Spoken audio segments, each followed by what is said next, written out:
Jerk test.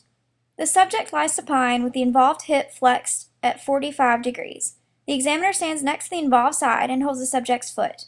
With the other hand, the examiner is positioned over the lateral aspect of the knee behind the head of the fibula. The examiner passively flexes the subject's knee to 90 degrees. Then the examiner extends the subject's knee while applying a valgus force and internally rotating the tibia.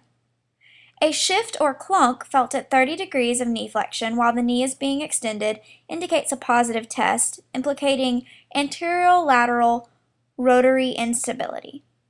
If the shift is present, it will reduce upon further passive extension of the knee. The dial test. The subject lies supine with the test knee in 30 degrees flexion and the ankle in a neutral position. The examiner grasps the subject's distal thigh and the subject's ankle from the plantar surface with the other hand. The proximal hand stabilizes the subject's distal thigh, and the examiner maximally externally rotates the subject's lower leg. The examiner measures the amount of external rotation created between the knee and medial border of the foot. The test is repeated in 90 degrees of flexion. An increase of 10 degrees of external rotation or greater at 30 degrees but not at 90 degrees is indicative of an isolated posterolateral corner injury. A less than 10 degree increase at both angles is indicative of an injury to both the posterolateral corner and posterior cruciate ligament. The pivot shift test. The subject lies supine with the test knee in full extension, while the examiner stands to the proximal hand on the subject's anterolateral tibiofemoral joint, with the thumb on or posterior to the fibular head. The distal hand grasps the subject's midfoot and heel.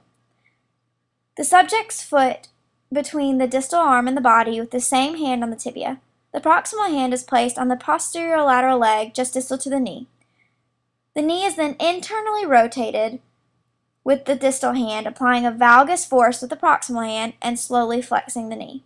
The same procedure applies for the alternate test positioning, except a slight axial load is first applied to the extended knee. With both the hip and knee, if there is a clunk or shift at 20 to 30 degrees of flexion, that is indicative the examiner passively stabilizes the positioning of the subject's hip and knee ACL while assessing the location of the tibia along the longitudinal axis. If the tibia rests more inferiorly than the contralateral side, it may indicate a posterior sag or instability. Houston's plica test. The subject is supine with the involved knee extended and relaxed. The examiner is on the involved side and places the heel of one hand over the lateral border of the patella, with the fingers of that hand positioned over the medial femoral condyle. The examiner's other hand is placed around the subject's ankle and foot. The examiner passively flexes and extends the subject's knee while simultaneously internally rotating the tibia and pushing the patella medially. Pain and/or popping over the medial aspect of the knee is indicative of an abnormal plica. The Noble test. The subject lies supine with the knee flexed up to 90 degrees. The examiner stands on the involved side and places the thumb over the lateral epicondyle of the involved knee. The other hand is placed on the subject's ankle. The examiner passively flexes and extends the subject's knee while maintaining pressure over the lateral epicondyle. If there is pain present under the examiner's thumb when the subject's knee is positioned at 30 degrees of flexion, then ITB friction syndrome is indicated. Patellar apprehension test. The subject is supine with both knees fully extended while the examiner's hands are the opposite of the involved side and places both thumbs on the medial borders of the patella being tested. The subject must remain calm and relaxed with no quadricep contraction while the examiner gently pushes the patella laterally. If the subject is apprehensive to the movement or contracts the quadricep muscle to protect against subluxation, the test is indicative of a patellar subluxation or dislocation.